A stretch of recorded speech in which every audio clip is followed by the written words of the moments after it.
बहुत से मेल्स मेरे पर ये क्वेश्चन लेकर आते हैं कि सेक्स परफॉर्म करने से पहले ही हमारा डिस्चार्ज हो जाता है या मुझे चिपचिपा महसूस होने लगता है। क्या ये कोई प्रॉब्लम है?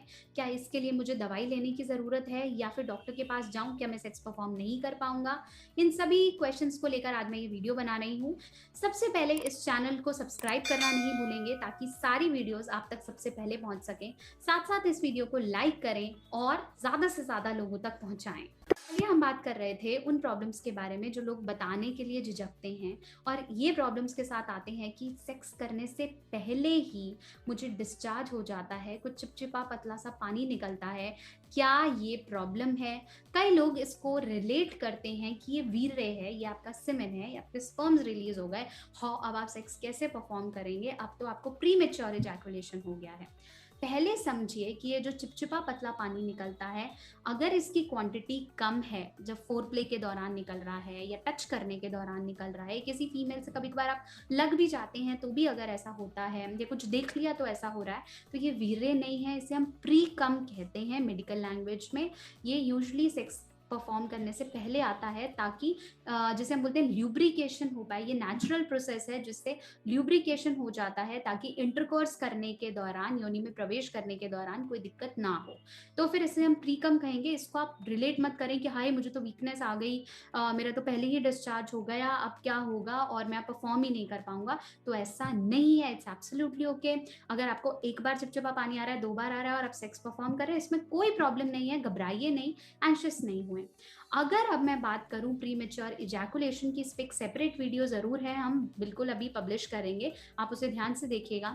लेकिन अगर मैं बात करूं प्रीमेच्योर इजैकुलेशन की, तो प्रीमेच्योर इजैकुलेशन तब होता है जब आपको इरेक्ट ही ना हो। वो प्रीकम और प्रीमेच्योर इजैकुलेशन में सिर्फ एक ही डिफरेंस है कि उसकी क्वांटिटी ज्यादा है। साथ साथ प्रीकम के बाद आपको डेफिनेटली इरेक्शन रहता है, लेकिन प्रीमेच्योर इजैकुलेशंस के बाद आपका इरेक्शन बिल्कुल ही खत्म हो जाता है। साथ साथ एक बार में आपने डिसाइड नहीं करना। अगर एक बार आपको इजैकुलेशन हो गया, इसका ही मतलब नहीं है कि हाय मुझे तो अब प्रीमेच्योर इजैकुलेशन हो गया, मेरे को तो अब दवाई लेनी पड़ेगी और मैं इसका ट्रीटमेंट लूं और मैं इधर उधर डॉक्टर्स के पास भागूं।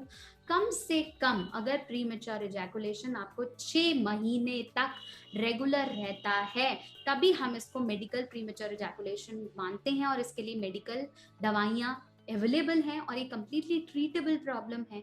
घबराना नहीं है, इधर उधर नहीं भागना है, एक्सप्रेस करना है। लेकिन बहुत बार ऐसा होता है कि एक बार इजैकुलेट हो गया, नेक्स्ट टाइम ऐसा नहीं होता। तो रेगुलरली अपने पैटर्न को नोटिस करें, अगर फिर है तभी आप मेडिकल सुपरविजन के लिए जाएं और फिर एक सही सेक्सोलॉजिस्ट या एक सेक्सुअल काउंसलर से मिलकर अपनी प्रॉब्लम का सॉल्यूशन लें। बहुत ज़्यादा इंपॉर्टेंट है कि हम डरे नहीं।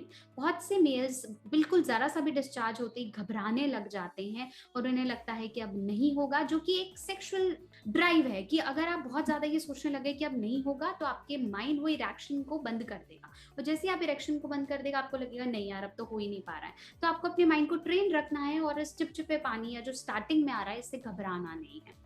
Okay, you can have a very good sex life. तो आशा करती हूँ कि मेरी वीडियो आपके क्वेश्चन का आंसर कर पाई होगी। बने रहेंगे, जुड़े रहेंगे। और कोई टॉपिक है जिस पे आप चाहें कि मैं आपसे बात करूं तो आप कमेंट सेक्शन में लिख भेजिए।